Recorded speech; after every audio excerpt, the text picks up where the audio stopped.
یہاں دیکھیے کہ حجاب کی ایک بڑی عمدہ مثال ہے۔ ڈرائیور بھی حجابی ہے، یعنی اسپیکر بھی حجابی ہے، اور تو اور پیسنجرز بھی حجابی ہیں، یعنی حجاب ایٹ اٹس پیک۔ اچھا، تو کیا یہ حجاب صرف باہر والوں کے لیے ہے، یعنی اجنبی مردوں کے لیے، یا رشتہ دار، گھر میں بعض افراد، کیا ان سے بھی پردہ ہوتا ہے؟ بائی دا وے، میری آڈینس جو سسٹرز مجھے سن رہی ہوں گی، وہ مجھے کمنٹ میں بتائیں کہ وہ کیسا پردہ کرتی ہیں، شرعی پردہ یا صرف اجنبی مردوں سے پردہ؟ کیونکہ اصل میں حکم تو شرعی پردے کا ہے۔ اور شرعی پردے سے مراد کیا ہے؟ شرعی پردے کا مطلب یہ ہے کہ عورت اور مرد کے لیے اپنے نامحرم رشتہ داروں سے پردہ کرنا۔ مرد کا کیسے پردہ ہوتا ہے؟ اپنی نظروں کو جھکانا، غیر محرم خاتون سے خلوت میں بیٹھنا یا اس سے ہاتھ ملانا، ٹچ، چھونا، یہ سب مرد کے پردے کے حکم میں شامل ہیں۔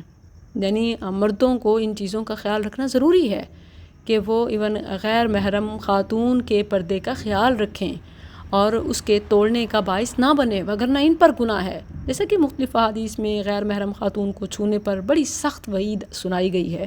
ہمارے یہاں جب بھی مرد سے پوچھا جائے کہ کیسی شریک حیات چاہیے، تقریباً آج کل سب کا یہی جواب ہوتا ہے کہ پردے والی، با حیا، پرہیزگار چاہیے۔ اور جب پردے کی بات کرتے ہیں تو ان کے ذہن میں صرف باہر یعنی اجنبی مردوں سے پردہ ہوتا ہے۔ جب شرعی پردے کی بات کی جائے تو پہلا جواب یہ ہوتا ہے کہ ہم تو جی ملنے ملانے والے، میل جول رکھنے والے سوشل لوگ ہیں، شرعی پردہ نہیں کر سکتے، ہاں باہر پردہ کرے۔ لیکن اگر شرعی پردے کی بات کی جائے کہ ایون دیور سے، بہنوئی سے، کزنز کے گھر آنے سے یا گھر میں ان سے بھی پردہ ہے، تو کہتے ہیں کہ پھر کام کیسے ہوگا؟ کیا ازواج مطہرات اور صحابیات کام نہیں کرتی تھیں؟ ضرورت کے تحت باہر نہیں نکلتی تھیں؟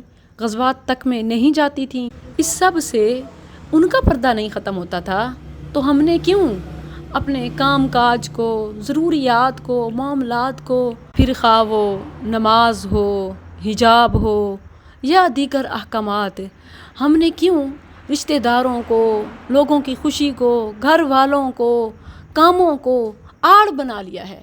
حالانکہ اللہ عز و جل نے دنیا کی زندگی کو محفوظ اور پرسکون اور آسان ترین بنانے کے لیے ہی شرعی احکامات فرض کیے ہیں۔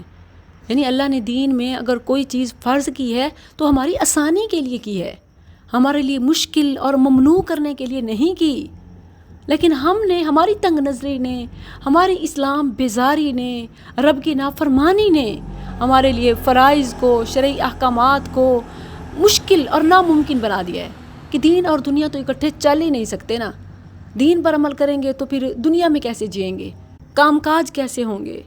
اللہ کے بندو، اللہ نے کام کاج میں آسانی کے لیے، بھرپور زندگی جینے کے لیے ہی، زندگی کو خوشگوار پرسہولت بنانے کے لیے ہی کچھ چیزیں فرض کی ہیں۔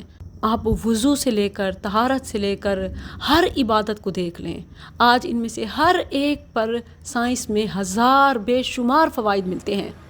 وضو دن میں 5 بار ہاتھوں کا دھونا، کرونا میں سمجھ آیا کیوں ضروری ہے؟ حجاب اور خاص طور پہ نقاب، کرونا نے سمجھایا ماسک کے کیا بینیفٹس ہیں، خاص طور پر میل جول، ملاقات اور اختلاط کے اوقات میں۔